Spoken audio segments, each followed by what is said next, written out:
Assalamualaikum warahmatullahi wabarakatuh. Pada kesempatan kali ini saya akan membahas mengenai pendekatan dan alat bantu dalam media pembelajaran, yang mana saya akan mempraktekkan di via Zoom meeting.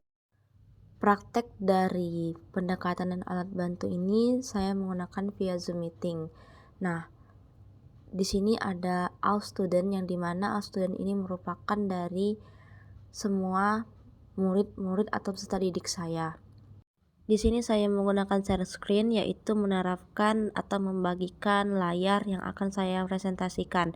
Nah, di sini saya mengambil materi mengenai kurban, yaitu pembelajaran untuk SMP ataupun MTS.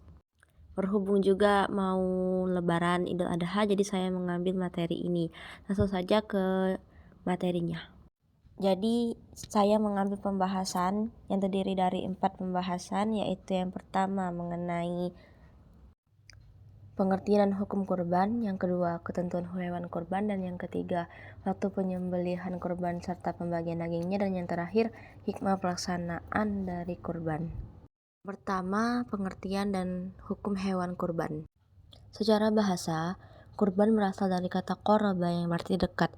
Dan secara syariat, kurban artinya ibadah dalam bentuk melaksanakan penyembelihan hewan tertentu atas dasar perintah Allah Subhanahu wa taala dan petunjuk Rasulullah, dengan harapan dapat mendekatkan diri kepada Allah Subhanahu wa taala. Mengenai dalilnya terdapat dalam di Quran surat Al-Kautsar ayat 1 sampai 3. Mengenai hukum kurban itu ialah sunnah muakkad, artinya sangat dianjurkan bagi yang mampu. Dianjurkan untuk melaksanakan kurban, akan tetapi apabila ia mampu tidak melaksanakannya, maka hukumnya adalah makruh. Yang kedua, ketentuan hewan kurban. Hewan yang dapat dikurbankan terdiri dari 4, yaitu yang pertama unta yang sudah berumur 5 tahun, kemudian sapi atau kerbau yang sudah berumur 2 tahun, yang ketiga kambing yang sudah berumur 2 tahun, dan yang terakhir ada domba atau biri-biri yang sudah berumur 1 tahun atau telah berganti gigi. Yang ketiga yaitu waktu penyembelihan kurban dan pembagian dagingnya. Waktu penyembelihan hewan kurban yaitu dimulai saat sholat Idul Adha pada tanggal 10 Zulhijjah dan 3 hari tasyrik tanggal 11, 12, dan 13 Zulhijjah.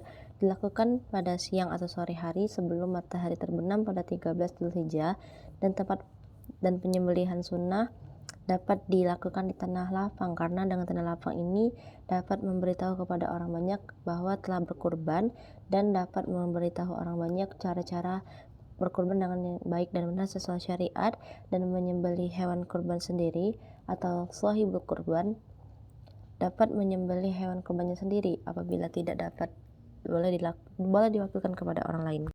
Berikut adalah bacaan doa dalam menyembelih hewan kurban. Pembagian daging kurban diberikan kepada fakir miskin dalam keadaan masih mentah. Kemudian shahibul kurban atau orang yang kurban boleh mengambil bagian kurbannya maksimal 1/3. Dan yang terakhir hikmah pelaksanaan kurban. Yang pertama yaitu menghidupkan sunnah Nabi Ibrahim alaihissalam. Yang kedua mendekatkan diri kepada Allah. Yang ketiga mengajarkan sikap dermawan, tidak rakus dan kikir. Dan yang terakhir dapat mendidik manusia untuk peduli sesama. Itu merupakan contoh dari pendekatan media pembelajaran dan alat bantunya menggunakan via Zoom meeting. Jadi di sini apabila terdapat kesalahan saya mohon maaf, kepada Allah saya mohon ampun. Wabillahi taufiq wal hidayah. Wassalamualaikum warahmatullahi wabarakatuh. Semoga bermanfaat.